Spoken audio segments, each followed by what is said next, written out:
Good morning. Welcome to the Heritage Foundation and our Lewis Lehrman Auditorium. We, of course, welcome all those who are joining us on our heritage.org website and other networks that are broadcasting today. We would ask everyone here in-house if you'll check that cell phones have been turned off. It will be appreciated as we prepare to begin. And, of course, our Internet viewers are always welcome to send questions or comments simply emailing us at speaker@heritage.org. And we will post the program on the Heritage homepage following for your future reference as well.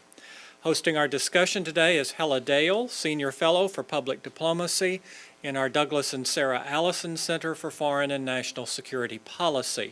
She focuses on the U.S. government's institutions and programs for strategic outreach to the public of foreign countries as well as more traditional diplomacy.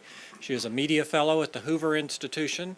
She also serves on the Board of Visitors of the Institute on Political Journalism and the Center for Free Inquiry at Hanover College in Indiana. Please join me in welcoming Hella Dale. Hella? Thank you, John, and welcome today to our event on the Russian dirty tricks and propaganda campaign, which we have seen in full bloom in recent months, relating to specifically Russia's efforts to dominate and control parts of its former Soviet empire. As we look at a highly unstable situation in eastern Ukraine and presidential elections coming up in May, these efforts by Russia, I think we can all say, can be trusted to intensify. The Russian actions against Crimea and eastern Ukraine have awoken the world to Vladimir Putin's determined efforts to recreate past Russian influence. For this, he is using every means at his disposal, going well beyond military power. The new Russian propaganda ministry has ramped up anti-American rhetoric to a fever pitch. Foreign news sources are being blocked, pro-Russian NGOs are being established throughout the former republics, and Russian ethnic minorities in neighboring states are bombarded with Russian language media from Moscow. Beyond that, in Crimea and eastern Ukraine, Russian special intelligence units are igniting separatist interests. Meanwhile, from the American perspective, and this should say it all, we have Secretary of State John Kerry and Vice President Joe Biden spearheading U.S. support for Ukraine. If you don't find that terribly confidence-inspiring, then I am with you. We have today with us three truly eminent experts on Russia and the Soviet Union, keen observers of Russian behavior past and present. Our first speaker will be John Lenchowski. He is the founder and president of the Institute of World Politics. From 1991 to 1993, he served in the State Department in the Bureau of European Affairs. 81 to 83, yes. And from 83 to 87, he was director of European and Soviet Affairs at the National Security Council. In that capacity, he served as the principal Soviet affairs advisor to President Reagan. He has been associated with many academic and research institutions, but he is certainly here best known as the founder of the Institute on World Politics on 16th Street, an eminent school of foreign policy studies, a graduate school which has spearheaded many of the efforts on strategic communication, public diplomacy, and studies of foreign propaganda. So welcome to John. We're absolutely thrilled you're here with us today. Thank you very much, Hella. Good morning, ladies and gentlemen. It's a great pleasure to be with you and to be with my colleagues, Ariel Cohen and Paul Goebel. I have great admiration for them, and maybe we have too much of a society of mutual adoration up here. But anyway, Hella has asked me if I would give a little bit of a background about Russian propaganda, or perhaps also Soviet propaganda, and how some of the themes and ways and means of this propaganda relate to what is going on today. there is a long tradition, obviously, in the 20th century that the Soviets perfected to a science, and they had an entire spectrum of activities that went from ordinary conventional public diplomacy, cultural diplomacy, sports diplomacy, and all sorts of things like that that were designed for purposes of psychological disarmament, to ordinary information policy, which was heavily manipulated, mixing the truth with lies, and using the truth where it served their purposes and twisting it in classic propagandistic fashion. This spectrum went on into the whole field of active measures, which was the KGB term of art referring to disinformation, forgeries, and covert political influence operations. And these involved all sorts of things such as provocations, front organizations, the agents of influence that were placed in foreign newspapers, in foreign parliaments, and in foreign governments. There were a number of, given that the KGB may have been split up into a couple of different organizations but never really reformed, and given that the KGB was heavily involved in these types of active measures operations, there's a tremendous institutional memory within Russia today about how this was done during Soviet days. Unfortunately, we have stopped tracking these kinds of things in the U.S. government. In the 80s, when I was serving there, we had a Soviet active measures working group which collected, where not only our intelligence community but our diplomatic community collected information about Soviet disinformation themes and how they were related both to covert influence operations and to ordinary propaganda. We studied what we had picked up. We declassified the information which we had analyzed. We disseminated it to other government agencies, to editorial boards, to foreign governments, in order to sensitize people of what the Soviets were doing. And the very exposure of this type of activity was something that raised people's consciousness and enabled them to realize the degree to which their perceptions were being managed. One of the great problems that I've had with the way U.S. foreign policy is run and the way people study it, which is one of the motivations for our founding the Institute of World Politics, is that very few people study propaganda or covert political influence operations. And therefore, they don't know the history or the techniques by which perceptions management can be accomplished. And so I simply ask, how do you know you are perceiving foreign reality correctly if you don't know how your perceptions could be managed by any number of actors, friends, or foes?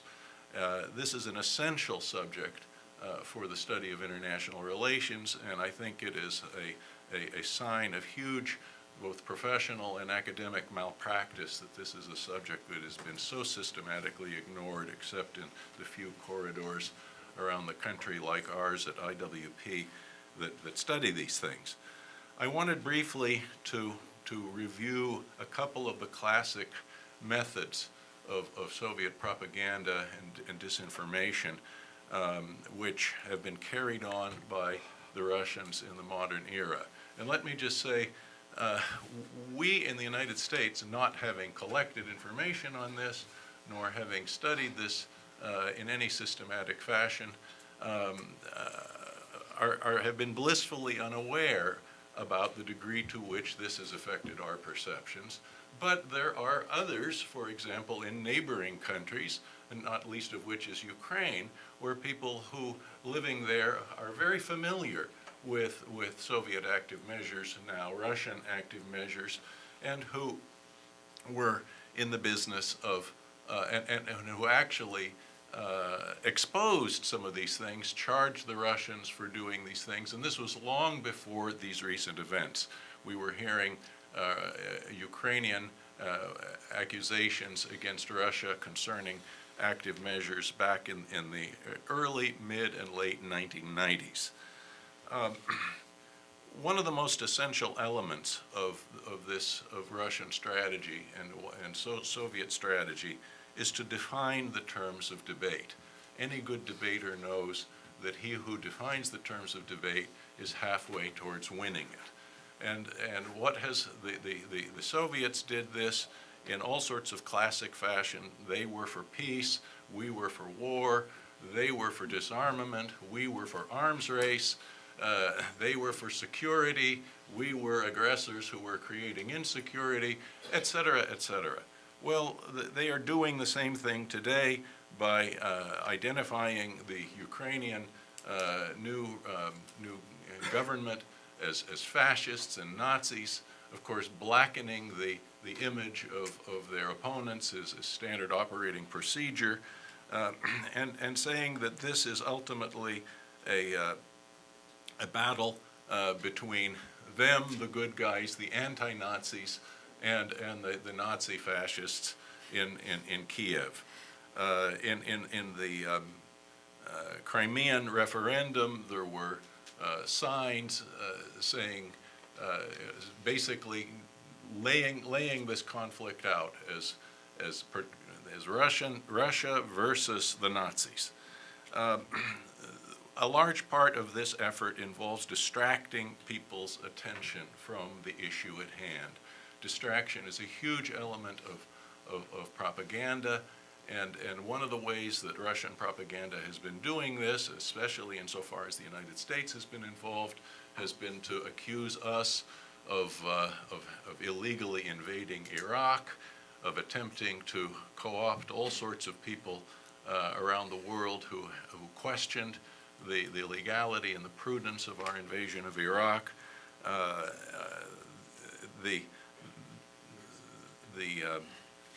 In any event, there are other kinds of themes like that, but suffice it to say that this is one of the major elements.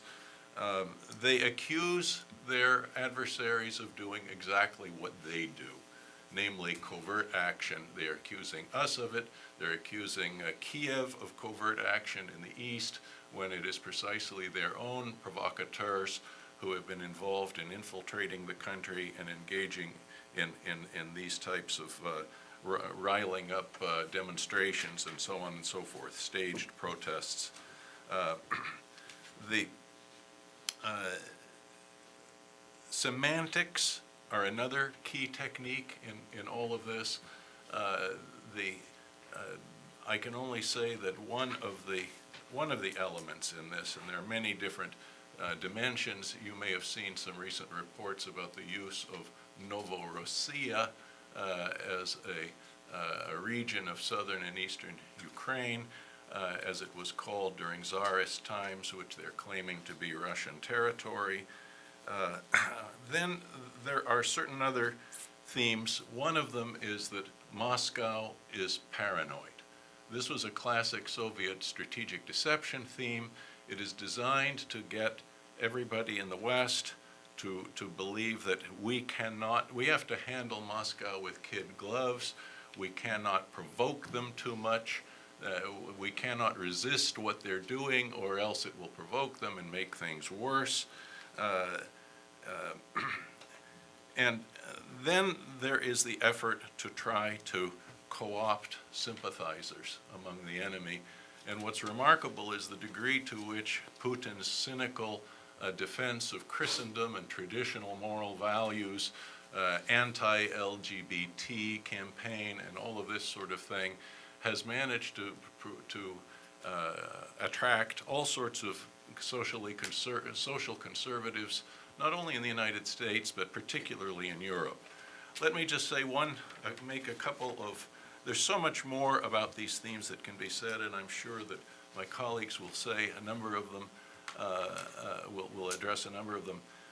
I would like to deal very briefly with what the United States should do.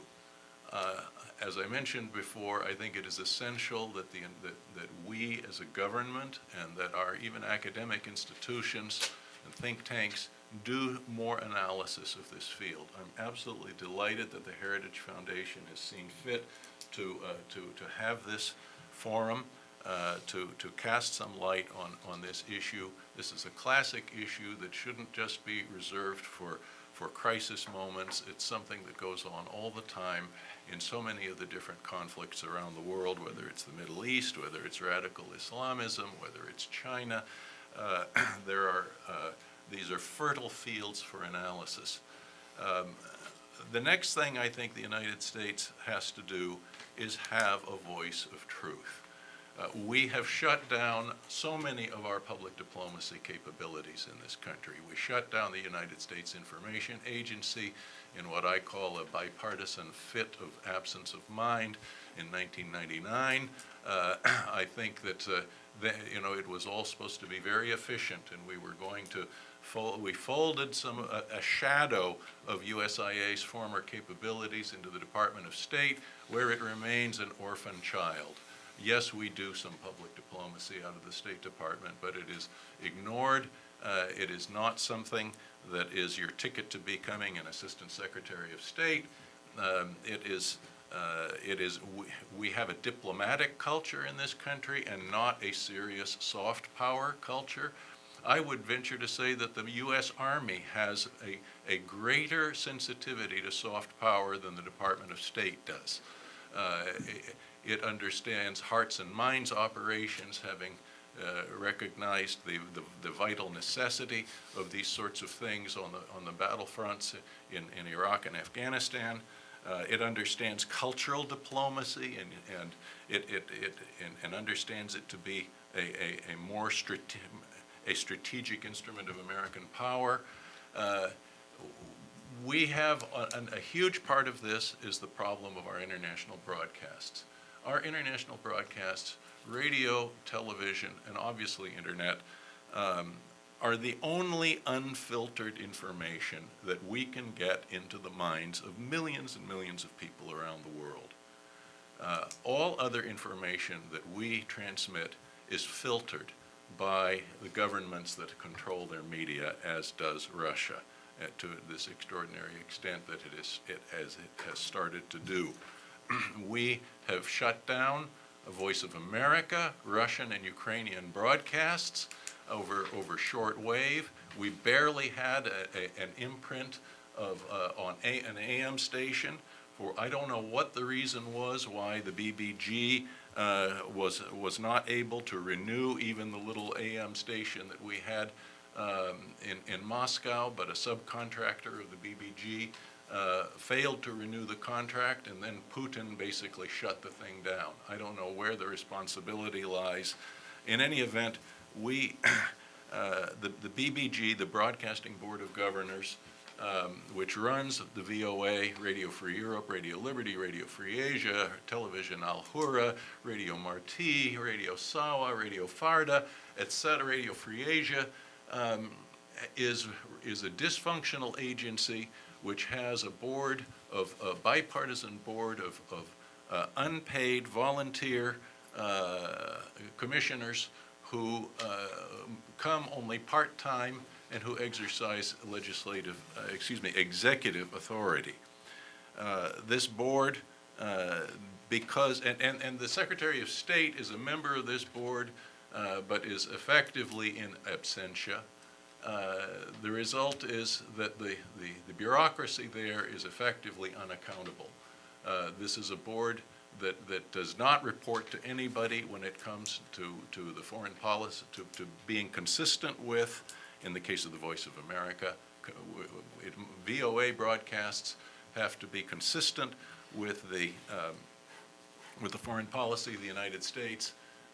The surrogate radios, the freedom radios that serve a separate mission from the Voice of America, like Radio Free Europe, Radio Liberty, act as a surrogate domestic free press for countries denied free media. And these are entirely separate missions. They are worthy of both of them of being pursued. They're extremely cheap. The BBG tried to shut down all broadcasts to China in Mandarin and in Cantonese on the grounds that shortwave is an obsolete legacy technology. Why then did Beijing buy 290 shortwave transmitters in the last couple of years? Because shortwave is Beijing's favorite and only most effective method of communicating with its own people. Shortwave gets to the audience. You can listen to radio anonymously. All of this, of course, these radio broadcasts and TV broadcasts have been incrementally junked by the BBG as if everybody is going to be on the internet, and as if there aren't millions of internet police in a place like China, and as if these internet sites can't be blocked or the entire web can't be shut down. In any event, we have to start getting serious about getting an alternative voice out there in the world, an entire overhaul of strategic communications. And my solution for this is to make the VOA and the freedom radios, the surrogate radios, and television stations have their own independent directors that report ultimately to the White House, to the National Security Council. There are different ways of structuring this, and reasonable people can disagree, but they have to be accountable. I also believe that we should set up a new U.S. public diplomacy agency where we fold in all of the public diplomacy functions of the U.S. government into one big empire, and so that they would ultimately be taken seriously in this agency. I believe that 50% of all ambassadorships should come out of that agency, and then people would start taking public diplomacy seriously. Thank you. Thank you, John. And thank you for that intervention on behalf of U.S. public diplomacy. And I know that there are lots of talks about reform efforts in this field, and maybe one of these next few days or months we will have another meeting here at Heritage to talk about all that is going on in that sphere.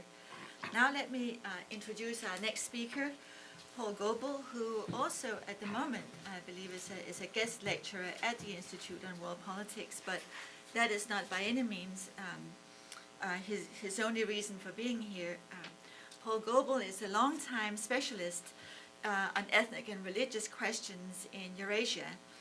He has served as director and dean in various capacities at the Azerbaijan Diplomatic Academy. He has been associated with the Audentes University in Tallinn and at the Euro College in the University of Tartu in Estonia. He also launched a Euro Window on Eurasia series there. Prior to joining the faculty in Estonia, he worked for various parts of the U.S. government, the State Department, the Central Intelligence Agency, the International Broadcasting Bureau, as well as Voice of America, Radio for Europe, and Radio Liberty. He has frequently worked on ethnic and religious issues and has been an advisor to the governments of Estonia, Latvia, and Lithuania during their strive for independence from the Soviet Union. So he is extremely well qualified to give us that point of view. Paul, over to you. Thank you. Hella has asked me to speak about the fraught relationship between Moscow and ethnic Russians outside of the Russian Federation, and I will do that. But I cannot resist adding to John Lenshowski's very insightful comments that those of you who are going to become interested in the issue of countering what the Russians are doing in the propaganda and disinformation wars need to remember the name Natalie Grant, who was America's leading specialist on disinformation in the past and whose works continue to be important. She said three things which are relevant to our discussion today. The first, he said, is the worst problem in international relations is that everyone tries to project on others what they are themselves. It is not only a problem that the Russians do it, it's everyone do it, and we tend not to see it when we do it ourselves. The way this was summarized by Natalie years ago was the U.S. sends the Soviet Union diplomats, and they treat them like spies. We send the Soviet Union, or we send diplomats, and they treat them as spies. They send us spies, and we treat them as diplomats. I mean, this is a problem.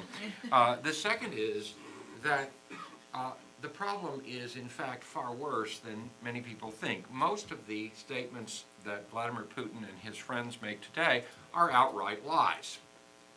Lies are fairly easy to counter. There's a much more serious threat in the case of disinformation. As Natalie wrote some years ago, disinformation is mostly true. That is to say that you create a set of expectations, and then you introduce one or two falsehoods, and that has enormous consequences, and that requires enormous resources to find out. It's easy to deal with these blatant lies, but do not think that the blatant lies are the only challenge out there. And third, as Natalie Grant wrote, dealing with the question of disinformation and efforts to influence, one has to realize that this is a long-term problem, that you cannot dip in and dip out of it. The United States is increasingly short-term in its approach, and that means that we come in and we don't see what's been going on, and we don't understand how much we have been manipulated already by having ignored the first 4.5 acts of a 5-act play. What is going on in eastern Ukraine today is nothing especially new in some regards. In other ways, it is a serious change, and I want to talk about that. One of the saddest things I have ever seen was an Estonian television report in August 1998 when the Russian ruble collapsed at the end of Yeltsin's time. And you will remember that because the ruble was collapsing, citizens of the Russian Federation rushed to spend their rubles so that they would have goods because the ruble wouldn't be worth anything. The tragedy was that in northeastern Estonia, in the city of Narva, there were ethnic Russians, or Russian speakers, who were rushing to the stores to buy goods with hard Estonian krones because they had been watching Russian television and did not make the distinction between the Estonian currency, which was a hard currency, and the Russian currency, which had collapsed.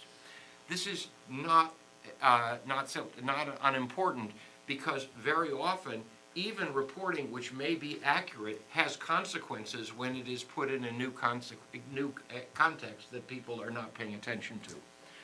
I'd like to very quickly cover 3 things with you. First, I'd like to say something about the tragedy which is inherent in the Russian state and the Russian people, and has been for at least 700 years, which goes to the issue of who is Russian and who is not. Second, I want to focus specifically on why Moscow approached the so-called ethnic Russians in the, quote, near abroad, unquote, between 1991 and 2010 one way, and why Vladimir Putin has made a bet in the other direction now. Because in some respects, what Putin has done is to violate even the rules of the game that Moscow had sort of accepted after the settlement of the end of the Soviet Union. And third, I'd like to make 4 or 5 comments at the end, violating my usual Trinity approach, on what we've got to do and do now, and that we have certain capacities that we can run up very rapidly, and there are other things that we had better be ready for if we care about the future. Okay, the tragedy of the Russian people and the Russian state can be expressed in a single sentence, and that is that the Russian state became an empire before the Russian people became a nation.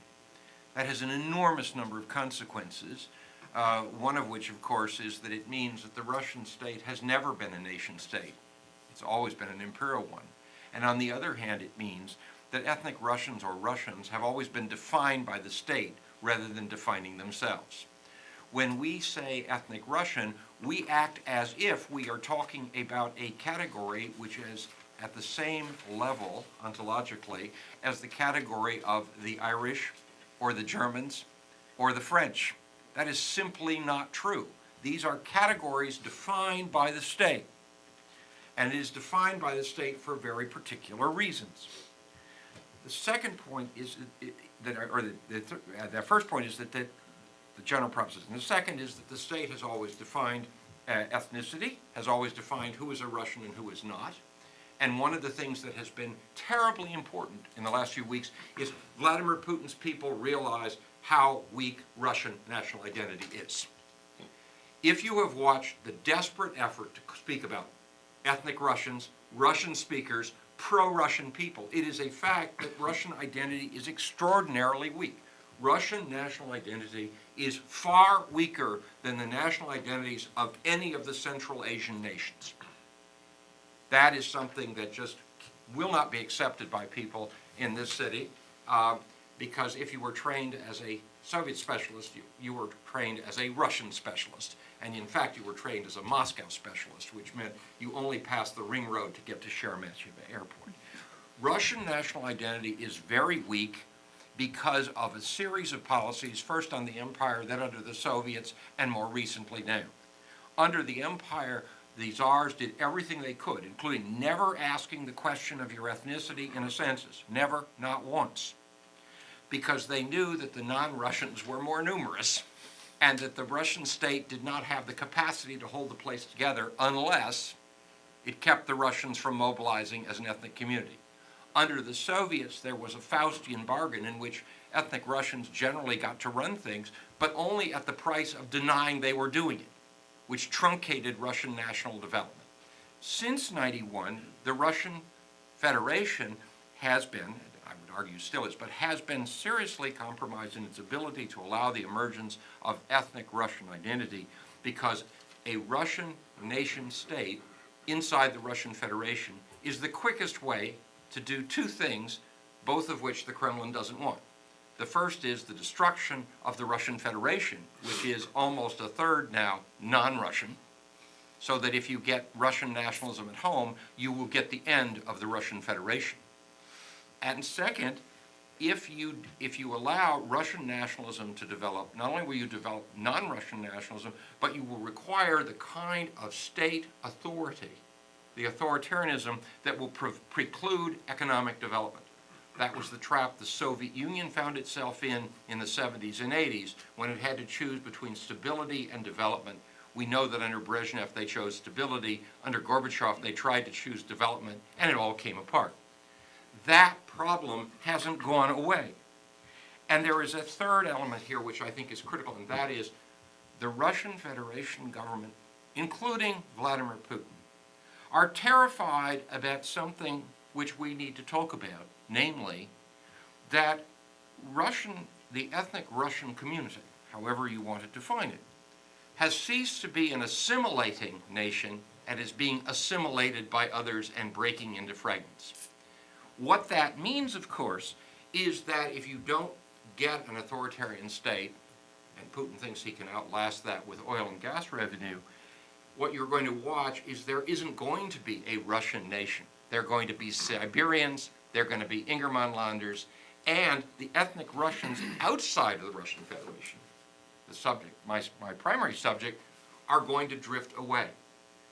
It is only the willingness of people in Moscow and the West to accept the idea that language and identity are the same that gets us from Russian speakers to ethnic Russian to people who are loyal to Moscow. That's just simply untrue. In Soviet times, there was a great joke. What do you call people who speak 3 languages, trilingual? What do you call people who speak 2 languages, bilingual? What do you call someone who speaks 1 language, an American? And the problem is that we bring this to the table and we think language is identity. Nonsense.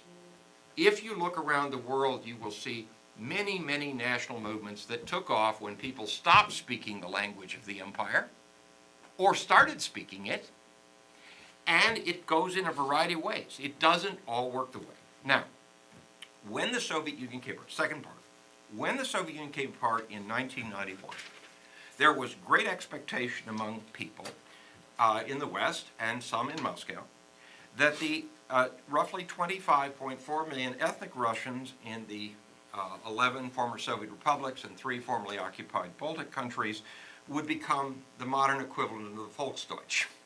They would be people that Moscow would reach out to. Didn't happen. Amazingly, it didn't happen. Why? Well, there were 2 reasons, I think, one domestic and one foreign. If you had promoted a Russian nationalist strategy at home, you would have led to the further disintegration of the Russian Federation, because you would have promoted Russian nationalism at home that the state under Boris Yeltsin could not have contained. The second is that it was a view of the Yeltsin government, people like Kozyrev and their advisors, people like Tishkov, that the only way that Russia could have influence in the neighborhood was by promoting good relations with the governments which were headed by titular nationalities. Promoting ethnic Russian nationalism among these non-Russian groups, guess what would that do? Well, it would be viewed as an unfriendly act, as I can testify Estonians and Latvians view that as an unfriendly act to this day. Consequently, despite a lot of talk about it, Moscow did relatively little to play the ethnic card, except in Estonia and Latvia, between 91 and 2010, relatively little. But there was a third reason that matters even more. Most of these people did not see themselves as ethnic Russian the way we want to see them as ethnic Russians, as members of a coherent national community. Instead, they saw themselves as speakers of a language. And because their identity had been defined by the state, if the Russian state was weak and somebody else was offering a better deal, that's what you should take. I have a picture of a demonstration in Pskov Oblast, which is the westernmost oblast of the Russian Federation, from about 7 years ago, showing a group of Russians in Pskov Oblast marching around with signs on which it is said, "I'd rather be a second-class citizen in Estonia than a first-class citizen in the Russian Federation." And these people were ethnic Russians, okay? Now, what Vladimir Putin has done, because he has understood that if the only way you can promote a tighter Russian nationalism that flows from that original proposition I said is with authoritarianism. And he believes he has the capacity to do that. But what he has now done, and this is the real crime in Crimea and Ukraine, it is the crime that he must be opposed and that we must bring him ultimately, I believe, to The Hague. And that is that he is the first leader of a major country since 1945 who has said that ethnicity, as he understands it, is more important than citizenship. That is destructive of any possible international order. And it is something that is dangerous to the neighbors of Russia. It is dangerous to Russia itself because it will lead to its explosion. And it's dangerous to the rest of the world because it will be copied. If you allow the principle to go unchallenged, as we seem to be, unfortunately, that ethnicity is more, that citizenship is not the defining thing. What you will get is the ethnization of foreign policy, and it will become increasingly violent. Crimea must, I believe, be a new 911 for us. It must wake us up. In '91, we decided the end of history had happened and we could simply ignore the rest of the world.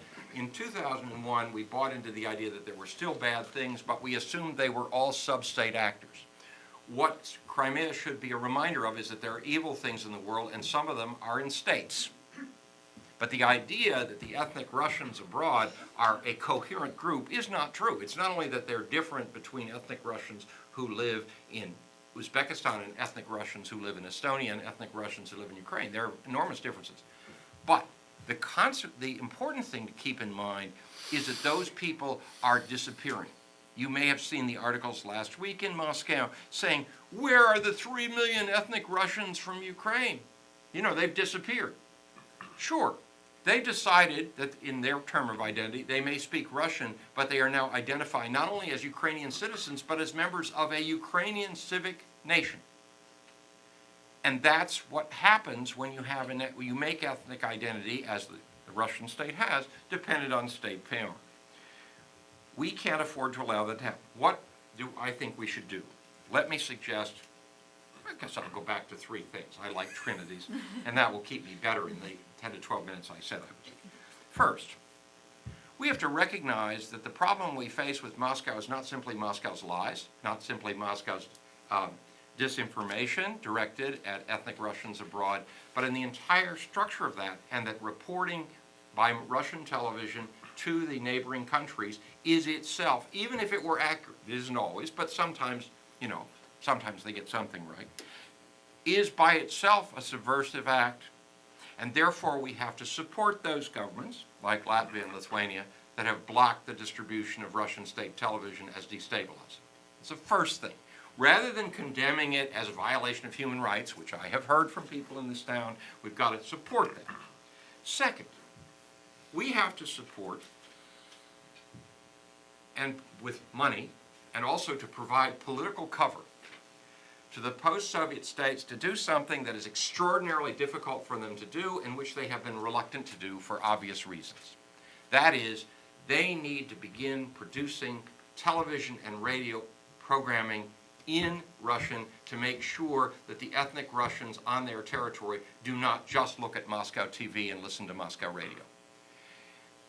I was asked by the Latvians whether they should shut down Moscow television. I said, absolutely, but that's not enough. What you need to do is to create a Latvian Russian language TV that the people, the Russian speakers in Latvia would rather watch. That's an enormous task, but it's not impossible, and it is something that these governments can do if they enjoy the protection, the cover, if you like, that our support could provide. And third, we desperately need to expand, revive U.S. international broadcasting. We need to begin broadcasting immediately in Crimean Tatar, and we can do that. We had Crimean Tatar programming coming from Radio Liberty's Tatar Bashkir service until a couple of months ago. They've got the people, they can do it. We've got to revive shortwave as a halfway house before we can get up to speed to do direct-to-home television programming. Third point under that, we have got to stop buying into Russian definitions of where we broadcast. In the history of U.S. international broadcasting, the United States has never, not once, except for one time, broadcast to a region of how Moscow defined and divided up the place with other languages. That one exception was in 1986, when briefly the United States broadcast in Ukrainian to the Far East, to the Russian Far East. You may know that in the Russian Far East, there are roughly 3 to 5 million ethnic Ukrainians. That broadcasting was done from Japan. It should be done again. It should be, and that's not the only place, but I'd be happy to talk about where you can do that. We should be taking the battle right back to Moscow, and we should be broadcasting in a whole bunch of languages that you maybe haven't heard of recently, like Buryat, as well as expanding the Tatars and the Bashkir broadcast and Chuvash and so on. And last point, we have to understand that we have re-entered a world which too many people in this city thought had permanently been put to bed, and that is we are now dealing with denied areas. There are places where it's simply extraordinarily difficult to get information. Where areas are denied, where it is difficult to get information, and the internet doesn't solve everything, despite the mantra of some people at 22nd and C. You need real expertise. You need to spend the time gathering things. I was privileged to work in the research department at Radio Liberty, and I can tell you how much time it took when these were denied areas to find things. But those are the only kinds of broadcasts that make sense. You cannot trump that. You cannot short-circuit that by assuming that you can get it all off the internet. Now, that is going to require us not only to restore a research function which we can't slough off to universities. It just simply isn't going to be possible because you have a real-time problem. But it's critically important to overcome one of our limits. Besides looking at my picture of the scoff Russians demonstrating to become second-class citizens of Estonia, each morning I think of one other thing which I have pasted over my computer screen. In 1944, Winston Churchill observed to the American ambassador that the Americans can always be counted on to do the right thing after they've tried everything else. That was a wonderful possibility in 1944 and 45 when the United States had half of the world's GDP. Now that we're down to 20% and headed to 10% within this decade, we have to be smart and clever because we cannot afford to be wrong with the assumption that we can always catch up. If we do not do something to challenge what Moscow is trying to do, we will watch a much more vicious, much more violent war, and we will watch a much more rapid disintegration of a variety of states, including the Russian Federation. What Moscow is doing in Crimea will ultimately destroy the Russian Federation. That story needs to be told, but it will destroy a bunch of other countries too, like those with overseas Chinese, like those where language and identity are confused. We need to be clear about that. We need to understand that the people around Putin are lying, but they also misunderstand what it's about. Putin is doing this to justify an authoritarian regime. But just as the Soviet Union died, not because Gorbachev liberalized, but because Gorbachev turned to the right, the Russian Federation will die, not because there was progress in the right direction in the 90s and to a lesser extent since that time, but because of a turn in the other direction. The challenge was in the Cold War was never just communism. It was Soviet-Russian imperialism in Europe. And we are watching Russian imperialism once again, misusing categories, misusing information, and if we don't counter it now, we will have to counter it there. Very last observation. The strength of this country has always been in its soft power, in its ideas and its influence, far more than its military strength or its economic power. The United States wins when it plays a soft power game cleverly. It loses when it's put in a relatively more uncomfortable and less advantageous situation where it will have to rely on hard power. If we do not promote soft power through broadcasting, through public diplomacy, we will eventually be driven to use hard power, and it will cost far more, be far more difficult, and far more dangerous to our goals and our interests as well as everyone else's. Thank you. Thank you, Paul. And our final speaker has a lot to digest here. Ariel Cohen is the Heritage Senior Research Fellow in Russian and Eurasian Studies and International Energy Policy here at the Heritage Foundation. He joined the Heritage Foundation in 1992 and has earned his doctorate from the Fletcher School of Law and Diplomacy at Tufts University in Massachusetts. Served as a consultant to both the executive branch and the private sector on policy towards Russia, Eastern and Central Europe, the Caucasus, and Central Asia. He is also a member of the Council on Foreign Relations, the International Institute on Strategic Studies in London, and the Association for the Study of Nationalities. Ariel has also appeared on numerous television and in print media in Russia, here, everywhere. Ariel, your take on this. You wrap us up. Thank you very much, Helle. Both John Lanchowski and Paul Goebel, as you know and could hear, are a difficult act to follow. But I'll try. To me, it's deja vu all over again, as Yogi Berra said, because I started in Radio Liberty, Radio Free Europe Audience Research. I continued with a master's paper at the Fletcher School, a master thesis, on front organizations as a tool of Soviet power projection in the Third World, and wrote my PhD on Russian imperialism, development, and crisis. So all these pieces are coming now together, and I feel young again.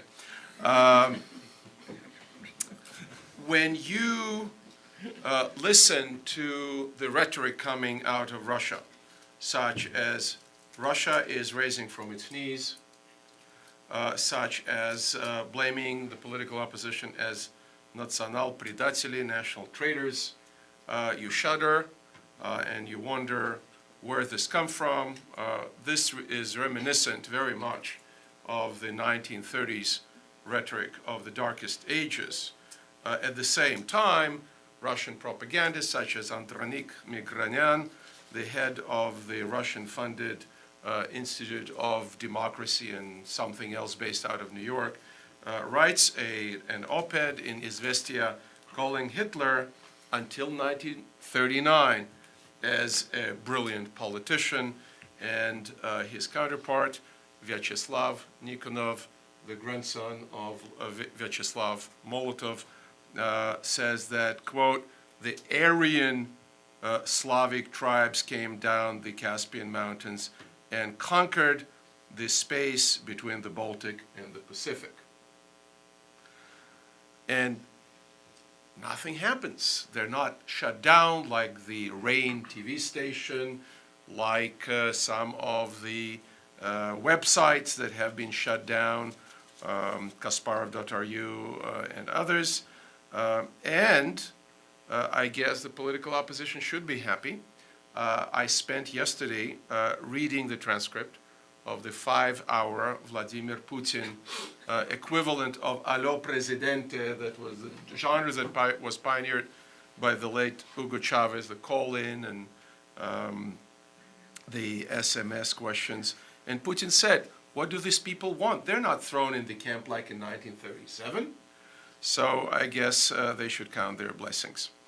When you are encountering this new political environment, new notions, some of which were mentioned here, such as Novorossiya, the new Russia, to describe 100+ years later the southern and eastern parts of Ukraine.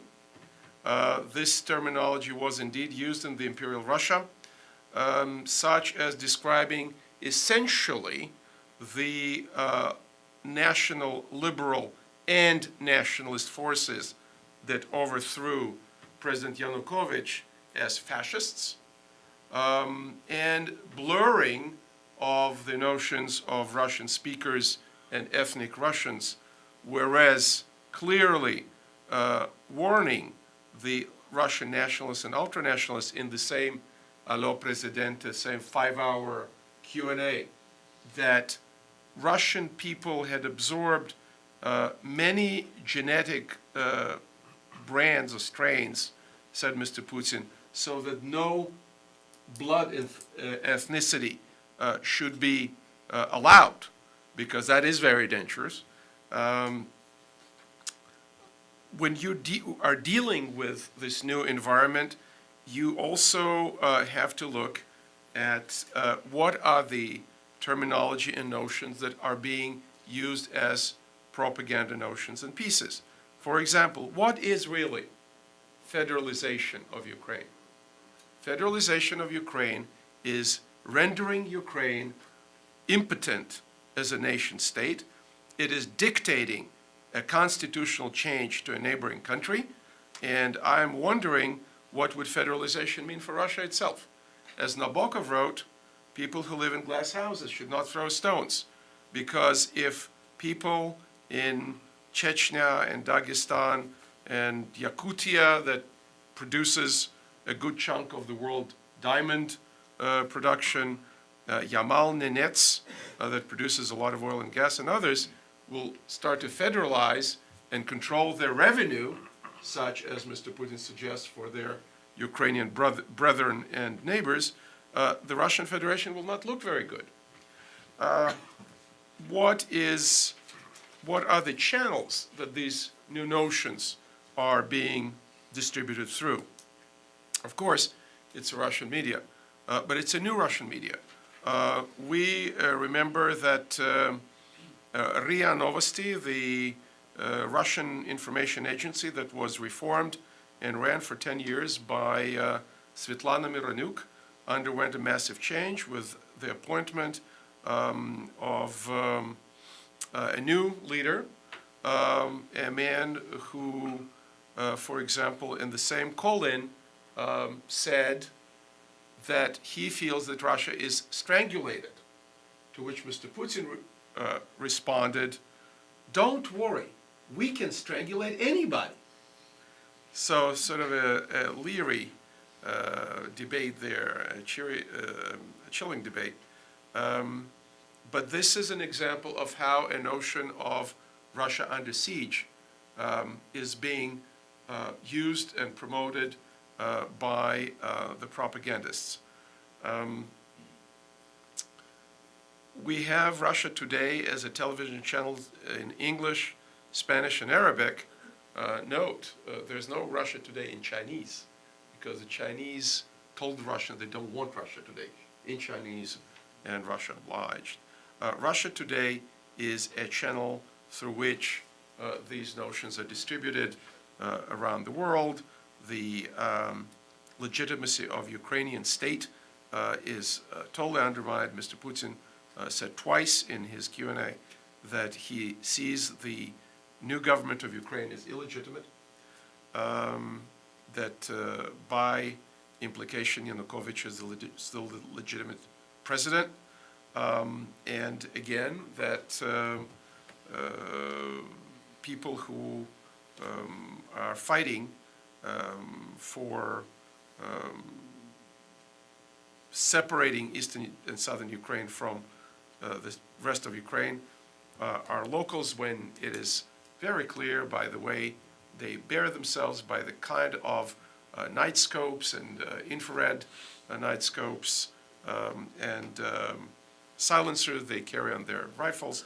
These are special forces. And Mr. Putin made a distinction that in Crimea, yes, there were special forces, which at the time they denied. Now they're saying in eastern Ukraine, it's not special forces. These are little green men or local activists who could buy these infrared night scopes, of course, in every local hardware store. Another tactic that Russia is using is that the local separatists are putting women and children in front of them, and a Ukrainian commentator compared that with the tactic used in Gaza by Hamas or used in Hezbollah, when you put human shields, women and children, on rooftops or in front of schools and then shoot rockets into Israel from these sites. And then, of course, if Israelis respond, they may cause civilian casualties.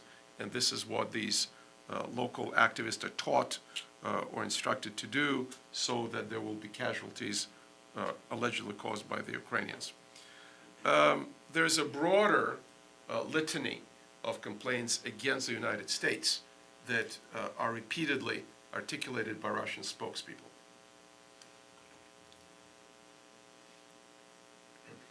These are accusations that there's no international monetary policy controls over the US dollar, and therefore US dollar has no right to be an international currency, that US violated international law, as John Lenchovsky mentioned, not just in Iraq, but also in Afghanistan, Kosovo, Serbia, I forgot where else, but that we are the main violator of international law, that NATO enlargement is aimed at Russia, that missile defense in Europe is aimed at Russia, and therefore the United States and the West, broadly defined and almost defined out of its legitimacy because of our liberal policies that the Russians and Russian Orthodox Church, Moscow Patriarchy rejects. We are not essentially a legitimate civilization. It is very much in terms of the Huntingtonian clash of civilizations, in terms of a conspiracy, global conspiracy theory, in which the world is not ruled by elected governments, but by intelligence services and other conspiracies, be it Masons, bankers, Rockefellers, Rothschilds, etc. That is a propaganda narrative you find in many, many contemporary Russian sources, and among leading Russian ideologists, such as Alexander Dugin. And for those of you who did not read Dugin or have not heard about Dugin, I strongly recommend anything that man generates, just to see, A, how bizarre some of these conspiracy theories are, B, to recognize that Dugin is consistently occupying positions as an advisor to Duma chairman, starting with the communist Seleznov and currently with General Naryshkin, the current chairman of the Duma, Speaker of the Duma. So these conspiracy theories have one problem with them. And the problem is not that they're wrong. The problem is that people who promulgate them start to believe in them themselves. And then the policy is built on these conspiracy theories. To conclude, what can we do? First, of course, I agree with my colleagues. We need to pay much, much more attention. We have to have systematic study of Russian propaganda and the tools that are used to disseminate it. And for the life of me, I do not understand. And I'm the first one to support freedom of the press, freedom of expression, etc. But I don't understand how the Russian government shuts down the Voice of America, creates a lot of problems for the radio liberty.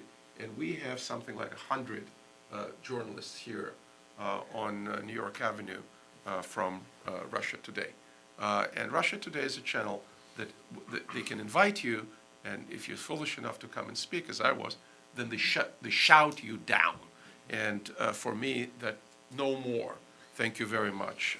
I'm not doing Russia Today again. Secondly, we need to, yet again, and I'm afraid I'm sounding like a broken record because I'm here in this organization for 21 years, and I'm saying we need to reform the VOA, we need to reform international broadcasting, we need to reform BBG, and it's nothing happening. It just keeps hobbling along like a three-legged cat.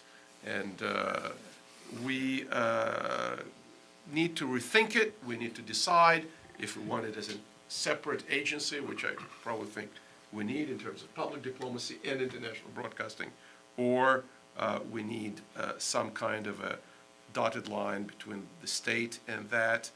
There were, what was Khrushchev's favorite term? Harebrained schemes of launching a Pentagon information operations outfit. That collapsed within about a week. But we need to recognize that the other side, as Paul, I think, said, you said that we think the Russians think like us. The Russians think that information is a part of something called information operations, which start with computers and hacking and disseminating messages that will mess the opponent up and interfere with the battlefield management. And then everything else is just a corollary of that. So we need to understand how the Russian information warfare theory works. We cannot tolerate, I think, the spokespeople that are implanted on our soil who praise Hitler, like Mr. Migranyan. What is he doing here and why is he here? I frankly do not understand. And we need to hire political dissidents for our surrogate broadcasting. We did it very successfully in the 70s, 80s, and before that, they did a terrific job on Radio Liberty. Anybody from Alexander Galich to you name it. And we have, unfortunately, a situation where we have, again, political exiles from Russia, and they could do a terrific job being international broadcasters. So I don't know if this administration is going to do it or the next administration is going to do it. This is a huge undertaking. You cannot do it on the cheap. What we need to do it, it is an important part of our survival, of our foreign policy. Thank you very much. Thank you. Let's give our panel a big hand of applause. for some great presentations and lots of thoughts, which I think we will be taking up. This is almost an invitation to having another public lecture on what we can do from our end to follow up. Right now, I'd like to invite the audience to bring up their questions to the panel. We'll have a couple of roving microphones, I hope, and I'd like to identify yourselves by name and affiliation. I know that there are a number of people here from our broadcasting services and people who have been involved in the past, so I know it will be a lively discussion. We're going to start over here in the corner. Someone I know will have a strong opinion. Good morning, I'm Blanquita Cullum, and I served on the Broadcasting Board of Governors for 8 years. And in some cases, I will have to say it was a great honor and a pleasure to serve our country and those amazing journalists that represent our country. I do agree with many of the things that you have said about fixing the Broadcasting Board of Governors. The problem, I would tell you, is kind of a bit complicated, and I'll try to be short and to the point. First of all, you have to really understand what's going on. The governors that serve, they serve at the pleasure of the president. They are paid when they serve. They have to respond to the concern of the United States Senate and the House of Representatives of what's going on. On the other hand, they do meet monthly, but many of us who lived here met more frequently. And the bottom line is they rely on the information that is delivered to them about the various entities that we were responsible for by a tier of a senior executive service career management. So basically, you're hearing a filtered source of information, much of which is what you are talking about has been dead wrong. A strategic plan that was flawed. The idea, and many of us, I included, have fought and continue to fight for the preservation of shortwave radio. It must be protected. Also trying to protect Russia, which we could have stopped. The question is, I think we have to look at the term of winning the hearts and minds. I'd throw that in the toilet. I would return and come back with a term called strategy. The other thing is, look, you can sit here and come up with wonderful ideas about what you would do in the future and how you would change it. There's a couple of things that you have to think about first. You have to go to the United States Senate Foreign Relations Committee and encourage them to beef up the money, because figure this out. Do you know that China outspends us 8-1? That's not even figuring out how much Russia outspends us. So we're dealing with, what, $755 million to be able to run all these language services. And the most important thing, if I were going to tell you to go into right now to fix immediately in the Voice of America, is that newsroom. The newsroom is dysfunctional. It's operation. We can't even keep up with BBC. We were the last ones to talk about Ukraine. We were talking about little puff pieces. Look at the charter of the Broadcasting Board of Governors and the Voice of America and what our mission really is, what we're supposed to do. If you're going to fix it, you've got to have these guys and gals be able to do journalism. We have wonderful, wonderful journalists who have been serving in the Voice of America, Radio Free Europe, Radio Liberty, Radio Free Asia, in Marti, and they are being turned impotent. They are bullied. They are not allowed to do their job by a senior level tier that is crippling them. And I speak as a former governor, and I'm working behind the scenes to try to help them. The other thing is, you're talking about Russia and the Balkans and all of the Eastern European divisions. Yes, we have to focus on that, but if you're going to do strategy, if you're going to really play the game, then you have to think, who else is playing ball? When you think about Venezuela and you talked about Aló Presidente, who's there right now? The Russians, the Iranians, the Chinese, the Cubans. But the most important influence on the air right now, and influencing, because they have a media police, are the Russians. So we have to look at the map. I know I sound frantic about it because I do believe it's dysfunctional. But I think that if you and the great powers that you have, just even sitting there, and a lot of you here, with the voices and the connections that you have to some of the people in the House and the Senate, to be able to help And yeah, I know those board members, they're not perfect, but you're stuck with them right now. They're going to be hiring a CEO. You can help with that. You do not need to have someone coming in from CNN. You don't need to have someone with great corporate experience. You need to have people that come into the Broadcasting Board of Governors and be able to figure out the strategy of how to be able to save what you have and enhance what you have and get some money to boost it up and to get those careerists who are crippling and intimidating the talent that you have in there. And obviously, because of government employees, just put them someplace else that's career Siberia so the place can function. Thank you. Thank you. We've got, I'm sure we've got some responses from. I'd just like to make one, as somebody who's very proud of having served much of his career in U.S. international broadcasting and who was utterly appalled by a number of decisions that were made above. I would just point to one of many. The outrageous decision to end shortwave on the assumption that we could do everything by AM or FM broadcasting. If you use AM and FM broadcasting, you have to be pretty close to your target audience, which generally means you have to be in the country that you were broadcasting to. Once you do that, you put yourself at risk. The first risk is even worse than being closed down. The first risk is people who say we mustn't take risks of criticizing these people because we might be closed down. And that happened. The fact is that the wholesale decision to rely on FM broadcasting locally in these countries put us at enormous risk. It was knowable in advance. People were told this. And the assumption was, to be blunt, that, well, in the United States, people listen to FM radio and they don't listen to shortwave. Therefore, it should be that wherever. We should, I believe, have FM broadcasting into some of these countries, but from neighboring countries, not in them. The minute you put a station on the ground under the control of any of these regimes, there's a risk. I think that that's the technology. Unfortunately, that was a huge strategic error, and that I would urge that in thinking about what needs to be done with U.S. international broadcasting, one start with the sort of technological underpinnings.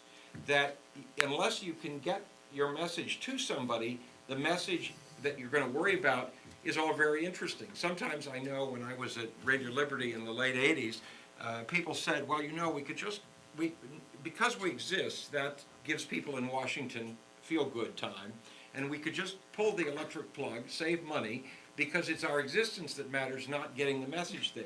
Now, that was silly. I mean, people didn't really mean it. But you have to be able to reach your audience, and you have to have a technology that lets you do that. Internet is only so good. We need the kind of research about who listens and who doesn't.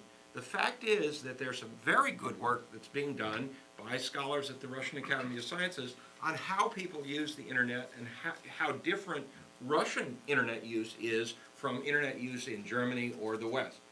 That all needs to be factored in. But the decision to go to FM, I wanted to go to direct-to-home satellite TV broadcasting because, well, it's more expensive, and that was one of the things that was thrown up to those of us who made that argument. That is something that gets you out of being controlled or worse, subvertedly influenced by governments that can close you down when they want to.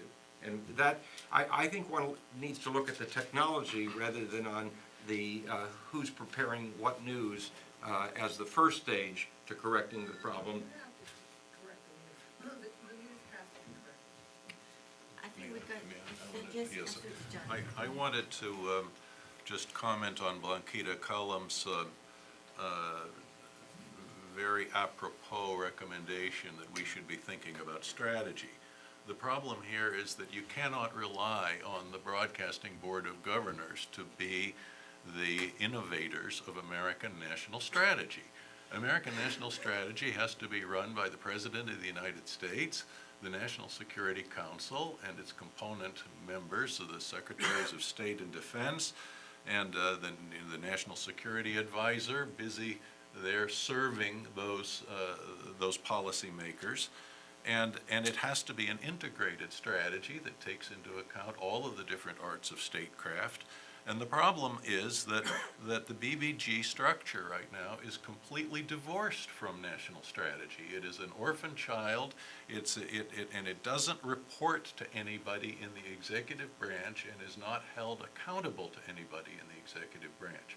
And as a result, and the only time that that can possibly happen is if there just happens to be a very strong national security advisor who is ready to assume powers in competition with the Secretary of State, and if there just happens to be an NSC staffer who is ready to take on that entire broadcasting and public diplomacy portfolio, which there almost never is.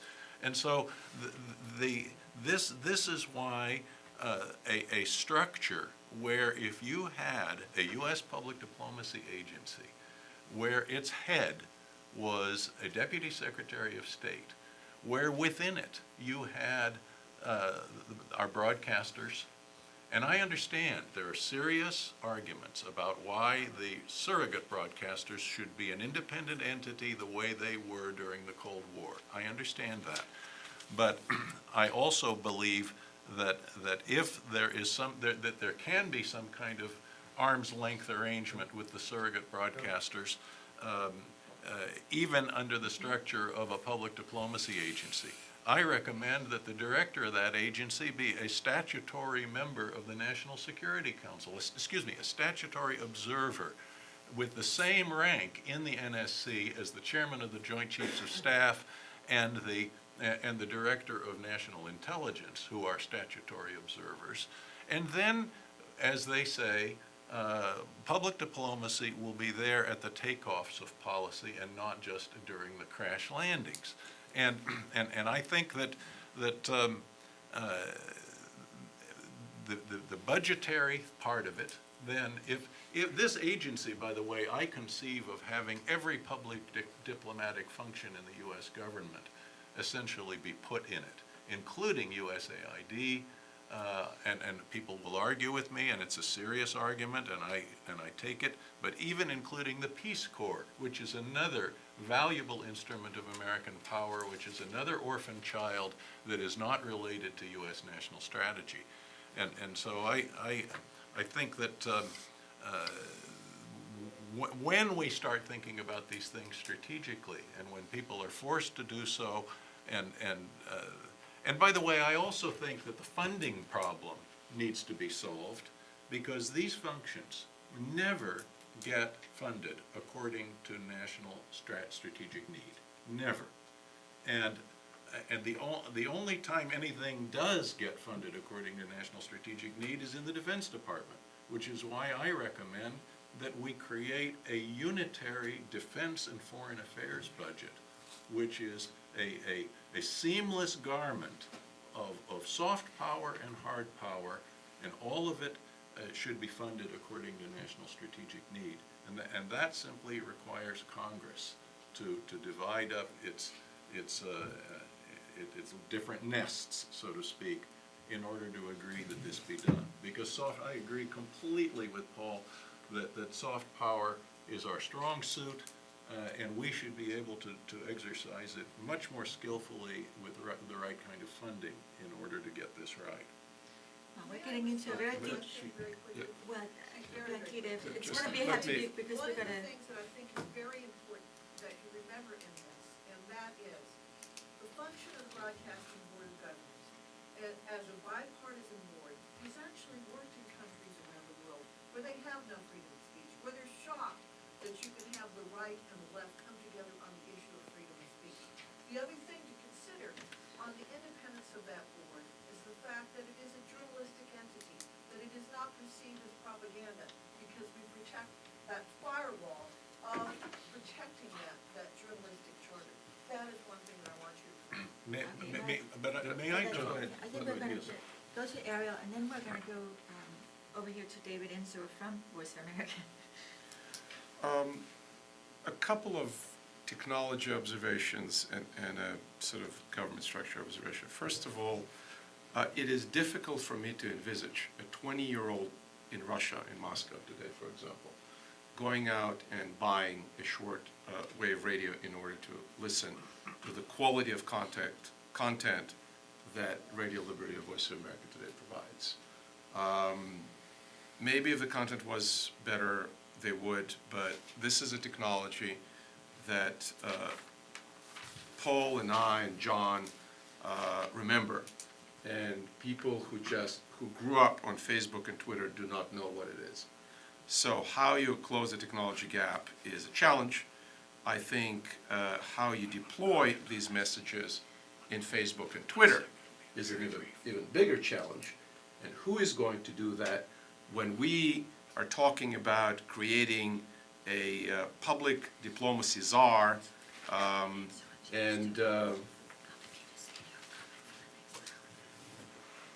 we're going to create a public diplomacy czar, and some of the precedents with people from Madison Avenue who had no foreign policy background and were great advertisers for Uncle Ben's rice or some other products did not really cut it.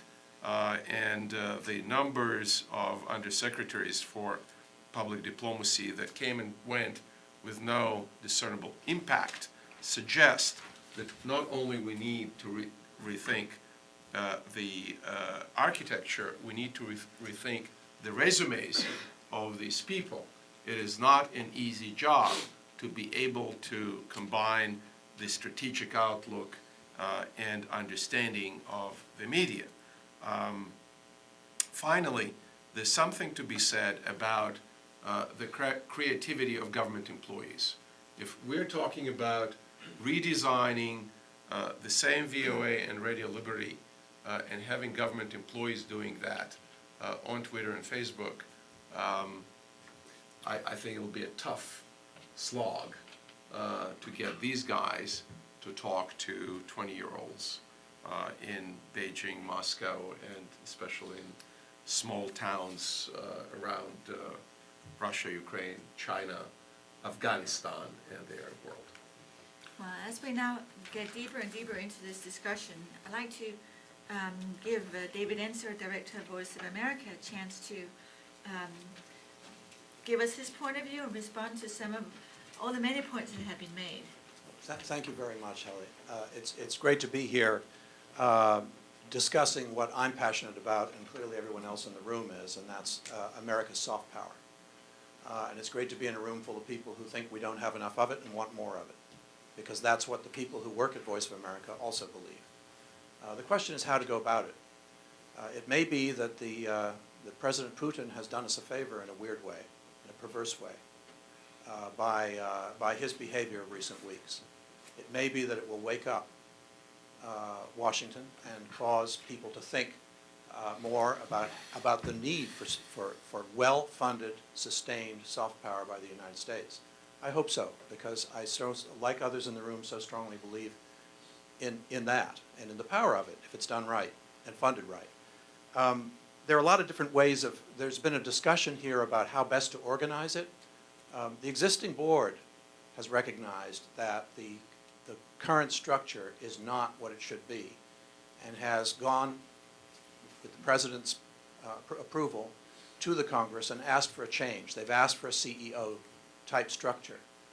They've recognized that 9 part-timers, even with the best goodwill and best resumes and intentions, don't run a federal agency as well as one boss would. So I think it's really a discussion about how best to go forward, how to adequately fund and adequately lead U.S. Public diplomacy, and within that, broadcasting. And there are lots of different points of view. I don't agree with everything that members of the board, members of this panel have said, but there's a lot of wisdom that has been expressed in my view as well as someone who's a practitioner. Dr. Cohen, don't think that Voice of America is hobbling along. We reach, in fairness, with what we have, which is not a very large budget compared, as others have said, to RT and CCTV and others. I think we do remarkably well. We reach approximately 164 million people a week on one platform or another with news and information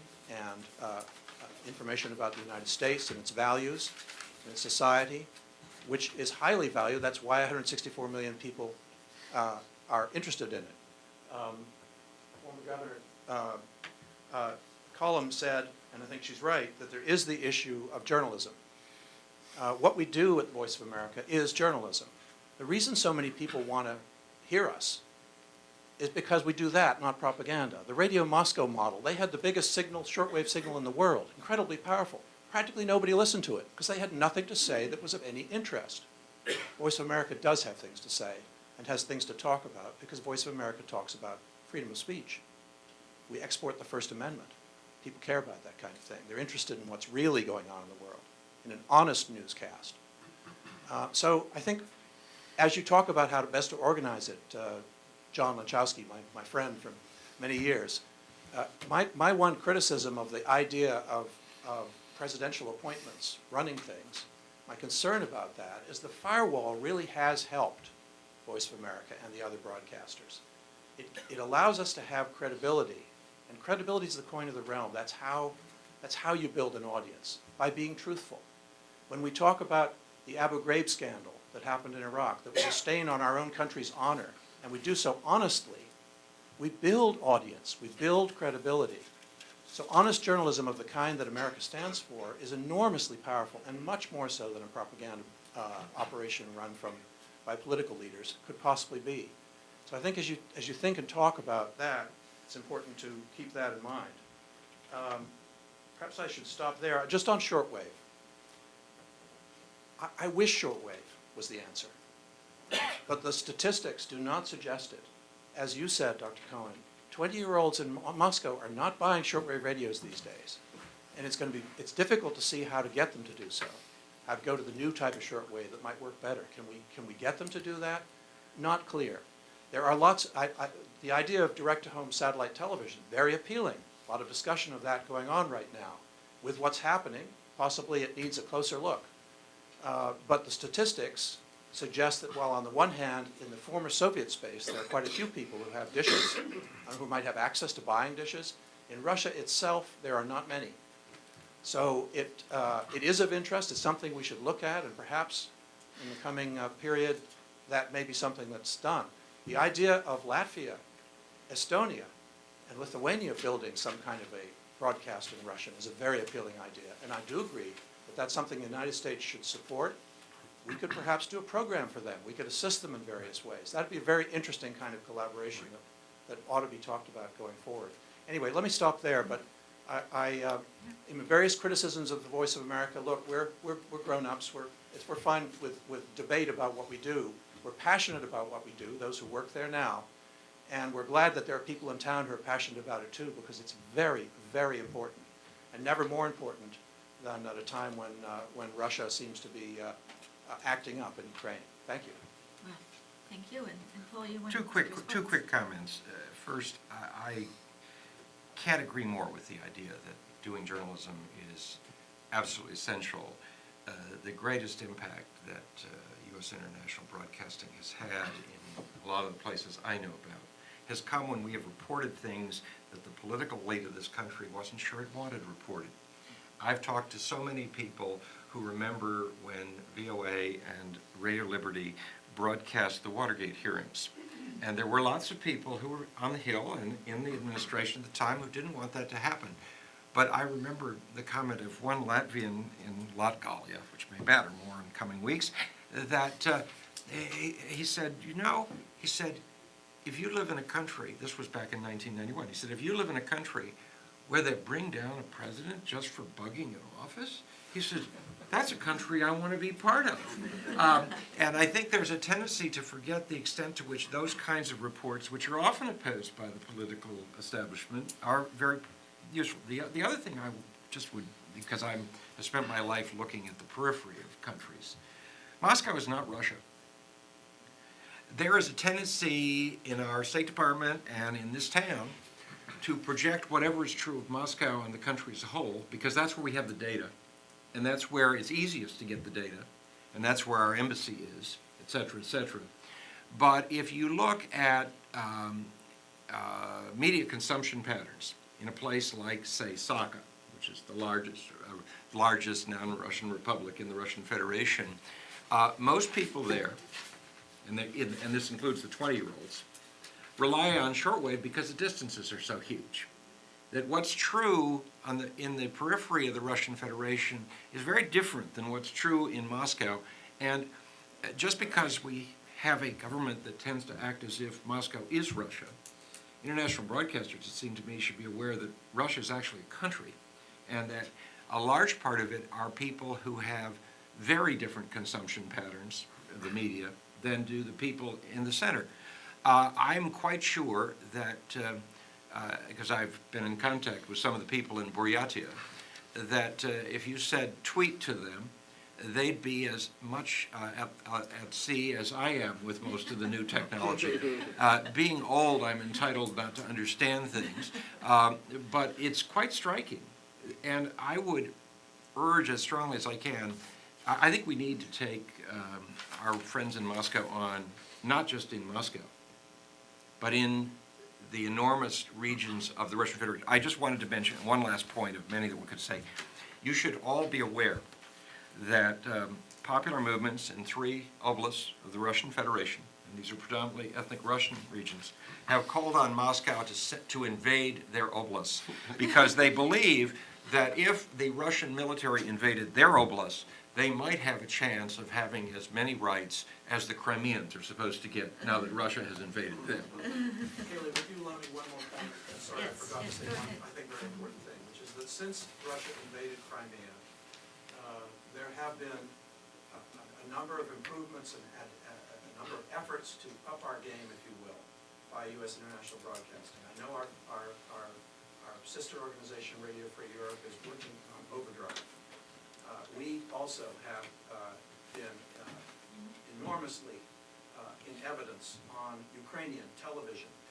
Channel 5 and other stations in Ukraine are using an enormous amount of VOA material. Our Ukrainian service is proudly working overtime, as is our Russian service, to have as much impact as possible. Our Ukrainian service has obtained some funding from the State Department and is about to hire a couple of people who are going to be working in the Russian language, broadcasting to eastern Ukraine with a perspective from the United States and from Ukrainians. So there are things that are being done. Some of them I don't want to discuss in detail because I don't think it's helpful. There's no point in telling our rivals and what we're up to. But there's a lot being done. More could be done if we had more funding. But we're not sitting still, and I think we're playing an important role, both in Ukraine, very much so, and increasingly we will look for ways to do more in Russia. It's true that Russia shut down many of our broadcasts. It is not true. The story that recently happened, the radio station in the suburbs of Moscow that was shut down, the AM, to be honest, that's a relatively minor development. I don't like it. It was a decision by the Kremlin. It lost us at most 1.5% of our audience in Russia. Our big play in Russia is digital, but we have other things that we're doing as well that I, as I say, don't want to go too much detail on.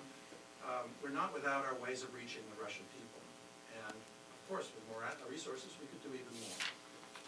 Thank you. We have 2 people here. I owe you a comment. We're going to take 2 questions here. The lady green in the front and back here, and then I'm going to invite you all to make a closing comment. We're running a bit over time, but we have so much to say that I think that's definitely merited. So go ahead now. My name is Angie Bowman. I'm from the International Committee for Crimea here in D.C. My question is going to change the topic of broadcasting, but perhaps it might be a good way to conclude. A week ago, I had a young lady at my house. We were just casually talking. She is from Crimea, and she's a Crimean Tatar who grew up in Crimea. She's a young woman, and her parents moved to Crimea when she was a child, so you know where she's coming from. She casually mentioned, she said, Russians don't have morals, but they have pride. I wonder whether you would like to comment on this. Russia is just as diverse as any other nation. There are people among the Russians who have the highest morality going. Russia has given us many wonderful people, and it has given It has recently led a number of Russians to declare that their own government has engaged in a criminal enterprise in Ukraine. That Russians have, so I think that the first half of that sentence is not universally true. The second half, however, is terribly important, that you worry about pride when you're insecure about who you are.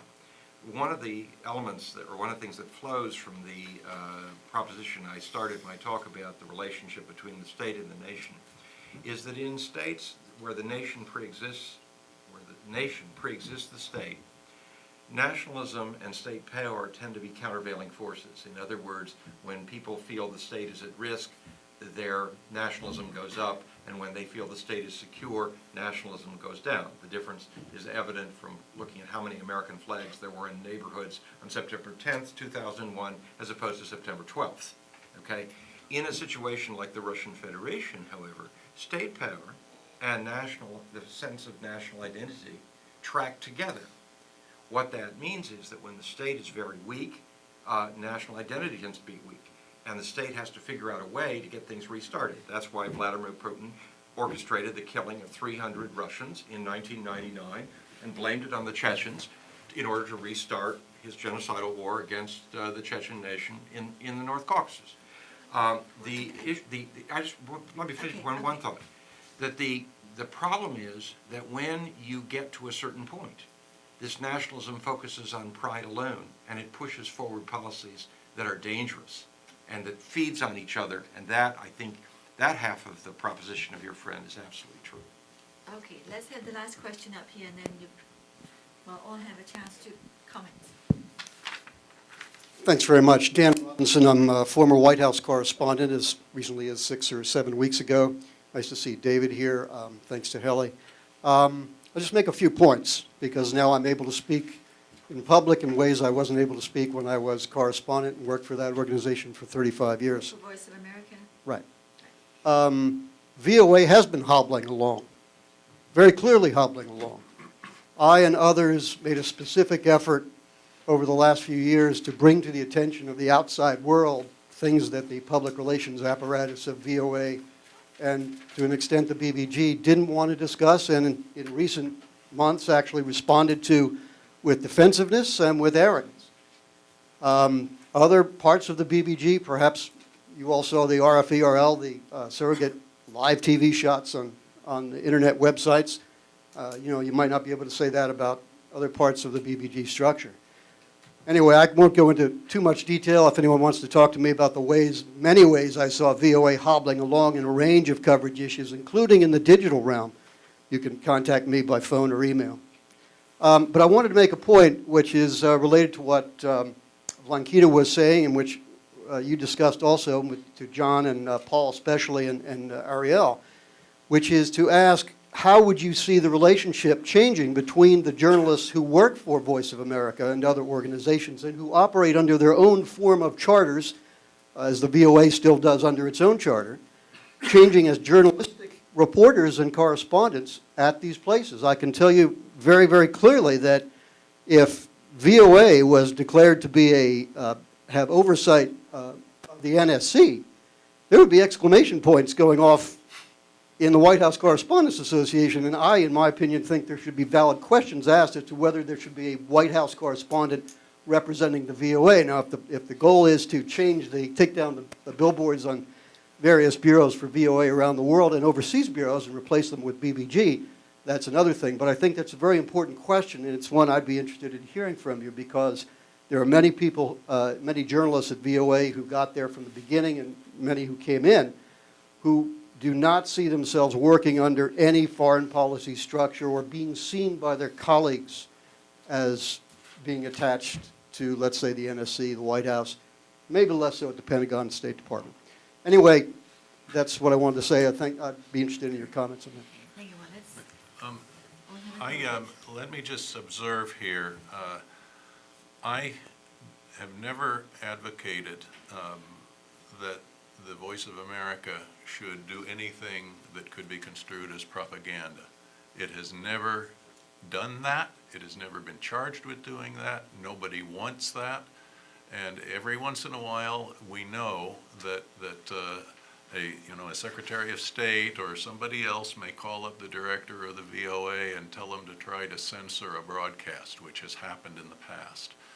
But for most of its history, the Voice of America worked as part of the United States Information Agency, which was a separate agency that reported ultimately to the White House under guidance from the State Department, because USIA did not make policy, but was subject to State Department policy.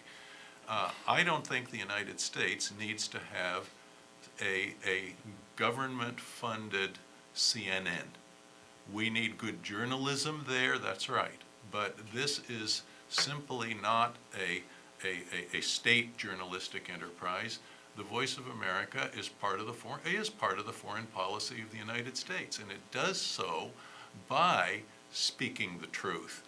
But there are, and one can be completely objective about how one reports these things, but there are, as everybody knows, there are different editorial ways of presenting objective news. There are headlines, there are photographs, there are editorials. And the VOA has an editorial office which defends the policies of the United States, and somebody needs to do that in the world. Somebody needs to defend those policies, and CNN doesn't do it.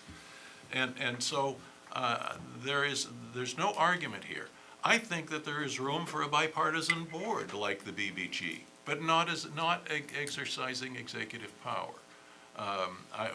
The model that works well was that which was exercised by the old Board for International Broadcasting before it became a governing board. It was an oversight board. It was bipartisan, and it made its business was to hire experts who didn't have equities in diaspora politics or the factional politics of a given country, and they'd find some professor at the University of Nebraska who spoke the language fluently and would listen to 2 months worth of programming over Radio Free Europe, some language service, and find out whether that broadcasting was tendentious, whether it was biased in favor of one faction or another, whether it was pushing a given agenda. And by the way, for the surrogate radios, those need not be quote-unquote consistent with U.S. foreign policy. They need to be not inconsistent with U.S. foreign policy, and there's a difference there. It's a strategic difference. And one can have an arm's length arrangement with that kind of an outfit, but all of these are nevertheless part of the foreign policy of the United States, and they have to be understood that way. Let me just make one thing also about technology.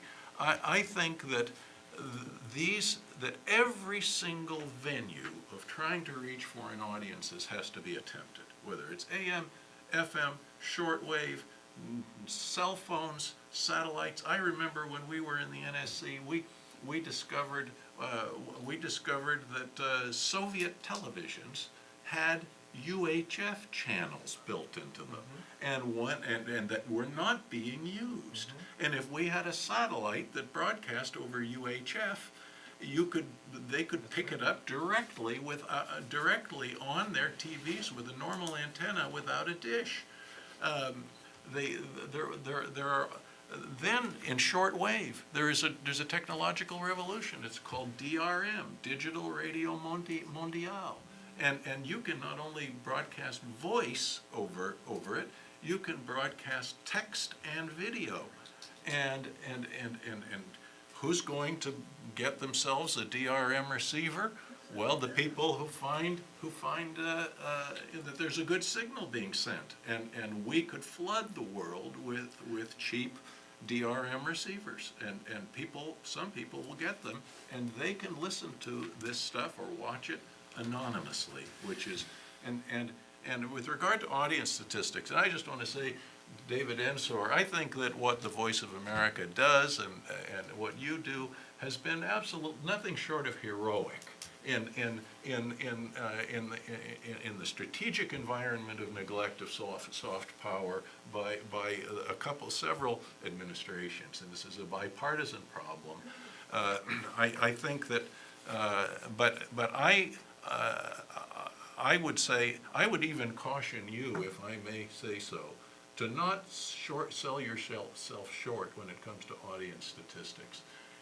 If there is a single monk in a Buddhist monastery in Tibet listening to the Voice of America secretly in the basement of that monastery, and then he tells the relevant piece of news to all the rest of the monks in his monastery, and then all the pilgrims come into that monastery from all around the country and then go back to their villages, is that an audience of one or is it an audience of thousands? I'm not quite sure, but when there is good, relevant information that affects the lives of people, yes, sometimes it can be distorted when one says to another and says to another, etc. But I think the strategic effect is there, and I think that the VOA has a bigger effect than your modest statistics even would reveal. So anyway, those are just a few thoughts. Okay, Paul, any closing thoughts? One thought to build on that. Other than my wife, my closest friend in the world was Leonard Merry of Estonia. Leonard delivered the address at the formal creation of the BBG.